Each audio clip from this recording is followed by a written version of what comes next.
Il y a quelqu'un qui va se dire, pasteur, il faut qu'on prie pour ça. Je veux te choquer ce soir en te disant, depuis la Genèse, depuis le jardin d'Éden, jusqu'aujourd'hui, aucun homme n'a prié pour que Dieu lui révèle ce genre de choses, à part l'apôtre Paul à qui Dieu a dit, va voir Ananias. Tous les autres ont eu le discernement. Dieu n'a pas parlé dans un songe. Dieu n'est pas venu leur dire, tu vois, cet homme-là, c'est ta bénédiction. Dieu ne l'a jamais fait. C'est à toi de discerner que ça, c'est ma bénédiction.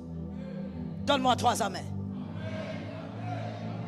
Dieu ne va pas te révéler. Non, il faut alors que je prie. Après cette prédication, j'ai compris. C'est que le pasteur Joël a dit. Donc je vais aller prier. Tu perds ton temps. Dieu ne l'a pas fait depuis Genèse. Même Adam, on lui a jamais dit c'est ta femme. Lui-même, il a discerné. Et j'aimerais insister sur certaines choses et j'aimerais que tu m'entendes et que tu écrives cela ce soir. Plusieurs disent Seigneur, parle-moi. Plusieurs prient pour dire Seigneur, exauce-moi. Dieu ne peut pas réagir à ta prière s'il a déjà agi.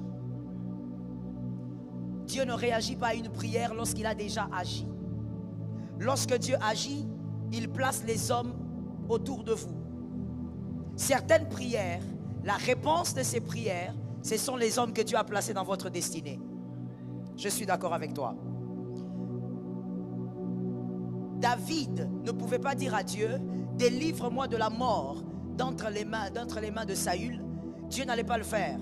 Parce que la personne qui doit délivrer David, c'est Jonathan. C'est une prière stérile, c'est une prière morte. Que quelqu'un me dise la prière elle est stérile. Je n'entends pas. Dis-moi la prière elle est stérile. David ne peut pas dire à Dieu délivre-moi de la main de Saül. Dieu ne va pas réagir à cette prière parce qu'il a déjà agi. Et quelle est l'action de Dieu? Il a placé Jonathan. Naomi ne peut pas, Ruth plutôt ne peut pas dire à Dieu Seigneur, donne-moi un meilleur mariage. Dieu n'exaucera pas cette prière. Dieu a mis une personne à côté d'elle pour qu'elle vive un meilleur mariage. Je veux que tu dises à quelqu'un, écoute ce qu'on dit ce soir. Dieu ne réagit pas à ce genre de prière. J'ai envie de dire à quelqu'un, sois équilibré. Reste dans l'équilibre. Le jeûne ne répond pas à tout. La prière ne répond pas à tout.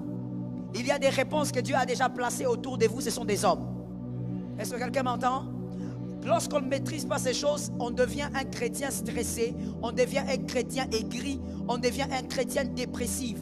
Pourquoi? Parce que tu crois que Dieu répond, Dieu réagit à tout par la prière. C'est faux. Certaines réponses sont humaines. Tu ne peux pas chercher une réponse humaine dans une retraite. Tu ne peux pas chercher une réponse humaine dans des jeûnes. Lorsque Dieu t'a répondu par les hommes, discerne et vois les hommes. J'ai entendu 2 amens.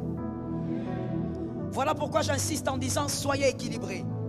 Lorsqu'on enseigne pendant 1 mois sur les alliances, ce n'est pas parce qu'on manque à dire sur la parole de Dieu. C'est justement la parole de Dieu, c'est qu'on enseigne. Mais c'est pour que quelqu'un, dans sa destinée, reste dans l'équilibre. Il y a des choses que tu ne recevras que par le jeûne. Jésus a dit, ces genres de démons ne sortent que par le jeûne et la prière. Il y a aussi des choses que tu ne recevras que par la prière. Tu dois faire comme Jésus. Il a jeûné avant de commencer le ministère, autant de jours. Mais il y a aussi des choses que Dieu a déjà exaucées par les humains.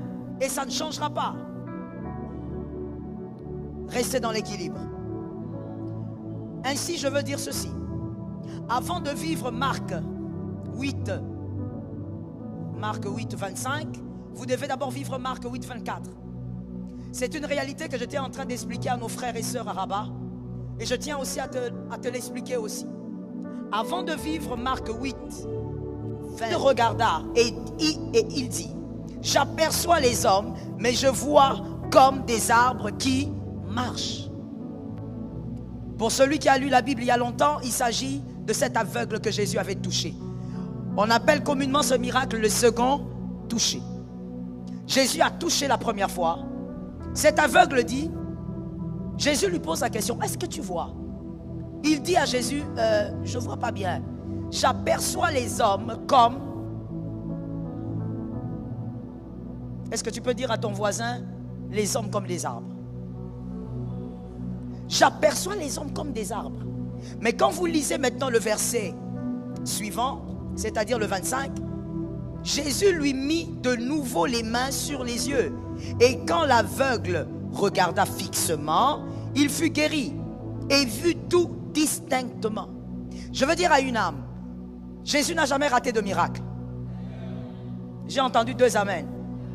Est-ce que tu sais qu'on parle de Jésus? All right. Je disais, Jésus n'a jamais raté de miracle. À chaque fois que Jésus faisait un miracle, c'était un coup, une flamme. Parce qu'il est Dieu. Il n'est pas un homme. Mais là, ce qui se passe, ce n'est pas pour lui que ça s'est passé. Lui, je parle de Jésus. C'est pour nous que ça s'est passé. C'est une leçon de la destinée.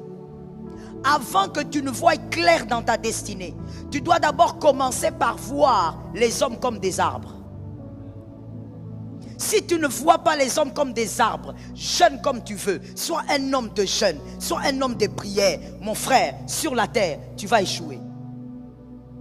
Tu dois d'abord commencer à voir les hommes comme des arbres. Maintenant, on va s'expliquer. J'ai aimé ce que cet aveugle a dit. Il a dit, je les vois comme des arbres qui marchent. Que quelqu'un me dise qui marche. L'arbre ne marche pas. Ok? Donc cette précision nous fait comprendre qu'il est en train de dire vraiment, ce sont des humains, mais ils ont l'image des arbres qui marchent. Tu dois voir les hommes comme des arbres qui marchent si tu veux réussir dans ta destinée. C'est-à-dire, tu dois être capable de voir que celui qui est à côté de toi, il a les fruits de ta destinée. Pour que ta destinée bénéficie des grâces, cet homme a les fruits. Est-ce que quelqu'un me capte? Si tu ne sais pas détecter par le discernement quels sont les hommes qui portent les fruits de ta destinée, je disais, prie, jeûne, médite, fais tout ce que tu veux, tu échoueras. Tu dois être capable de regarder à côté de toi et de dire, cet homme, c'est un homme qui a 2 pieds, mais c'est un arbre. Il est porteur des grâces de ma vie. Il est porteur de certaines faveurs dont ma vie a besoin. Il est porteur de certaines victoires dont ma vie a besoin. Si tu n'arrives pas à voir ça dans les hommes que Dieu t'a donné dans la destinée, les échecs répétitifs sont garantis. Est-ce que quelqu'un m'entend? C'est toute une leçon que Jésus vient nous donner à nous. Jésus n'a pas raté de miracle, il a enseigné. Jésus n'a pas raté de miracle ce jour-là, révélé. Il a accordé une sagesse d'en haut. Si tu es incapable de voir les hommes arbres de ta destinée, tu ne vas donc pas bénéficier des fruits. Si tu ne bénéficies pas des fruits, tu ne vas donc pas vivre certaines grâces dans ta vie. Je t'explique pour toi qui n'as toujours pas compris. Écoute-moi bien. Pour Ruth, Naomi était son arbre. C'est grâce aux fruits que Naomi avait produits que Ruth a pu se marier. Voilà pourquoi à un moment donné, la même Naomi qui avait dit je n'ai rien, elle a dit à un autre moment je te donne le repos. Un arbre reste un arbre, il donnera les fruits. Est-ce que quelqu'un m'entend bien? Lorsque tu vois les hommes de la destinée comme des arbres, même si aujourd'hui ils ne donnent pas des fruits, demain ils en donneront. Est-ce que quelqu'un a commencé à capter? Tu ne peux pas voir clair dans une destinée. Tu ne peux pas évoluer dans un domaine quelconque de ta vie si tu n'as pas encore localisé les hommes arbres de ta vie. Avant de voir clair, comme cet aveugle l'a dit, maintenant je vois distinctement. Avant de voir distinctement, quels sont les hommes que Dieu t'a donnés. Je veux vous dire une chose, parce que ce n'est pas le sujet d'aujourd'hui, c'est mon introduction. Je veux vous dire une chose. Un homme arbre, Dieu peut te donner un homme arbre porteur des fruits de ta destinée avec qui tu dois parler pendant seulement 5 minutes dans toute ta vie. Tu vas lui parler seulement pendant 5 minutes, mais les 5 minutes bouleversent ta vie. Et vous vous séparez, vous n'allez plus jamais vous revoir. Quand on dit homme arbre, quand on dit homme alliance, on dit homme de la destinée. Ce n'est pas toujours celui avec qui tu vas faire 50 ans. Il y a des hommes arbres que tu vas rencontrer une fois dans un taxi. Il va dire une phrase. Cette phrase va changer ton intelligence. Et l'histoire change. Est-ce que quelqu'un me capte? Arrête de regarder les humains autour de toi comme étant des personnes qui sont nées de Monsieur André, Madame Juliette. Je le connais. Monsieur, Madame, Mademoiselle, ce sont des porteurs de fruits. Est-ce qu'ils ont vos fruits ou ils n'en ont pas? Parce qu'il y a des personnes aussi que vous allez rencontrer. Ces personnes n'ont pas vos fruits, mais vous avez leurs fruits. Est-ce que quelqu'un me calme bien?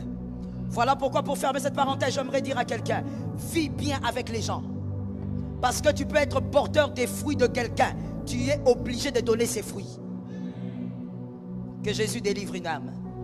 avant de voir clair dans une destinée. J'espère qu'il y a quelqu'un qui m'a entendu ce soir. Avant de dire, maintenant je comprends. Avant de dire, oui, ça marche dans ma vie. Peut-être que ça ne marche pas parce que tu n'as pas localisé les hommes, arbres, porteurs de fruits de ta destinée. Commence d'abord par les localiser.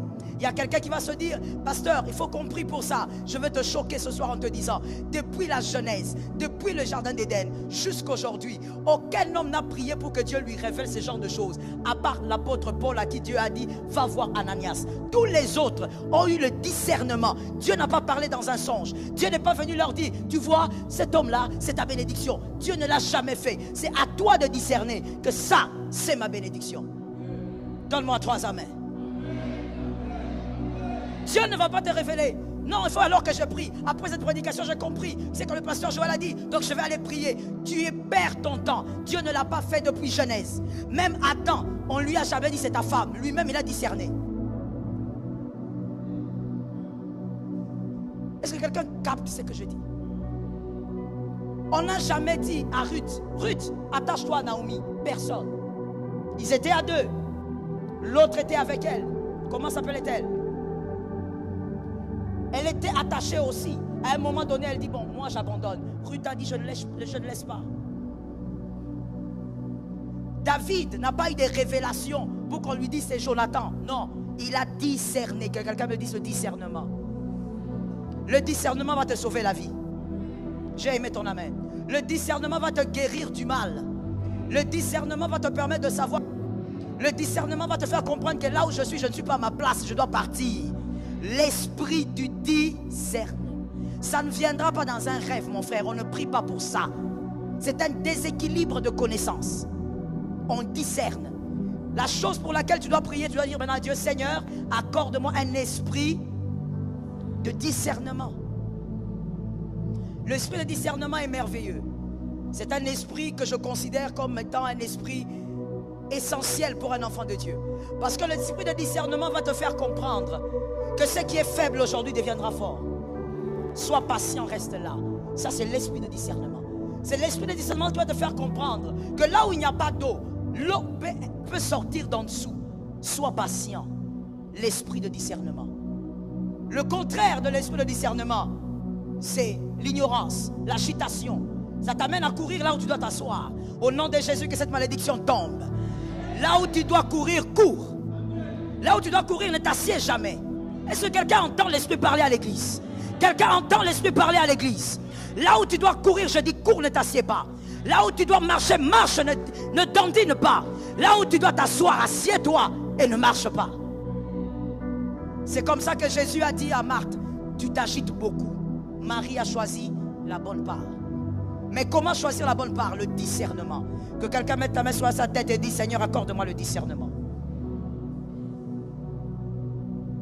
Que Jésus te fasse grâce. Le discernement est en effet un concept important dans la Bible. Il implique la capacité de distinguer entre le bien et le mal, de comprendre la volonté de Dieu et de prendre des décisions éclairées. Voici quelques versets bibliques qui abordent le discernement.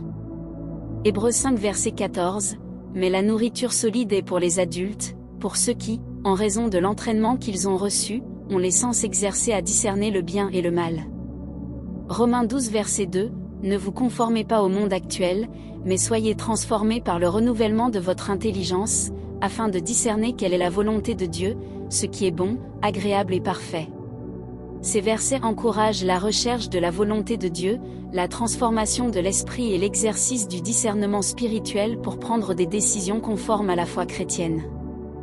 Merci Pasteur Joël pour ce message qui nous fait du bien. Merci d'avoir suivi la vidéo jusqu'à la fin. Que Dieu vous bénisse. C'était Communion chrétienne pour plus de communion.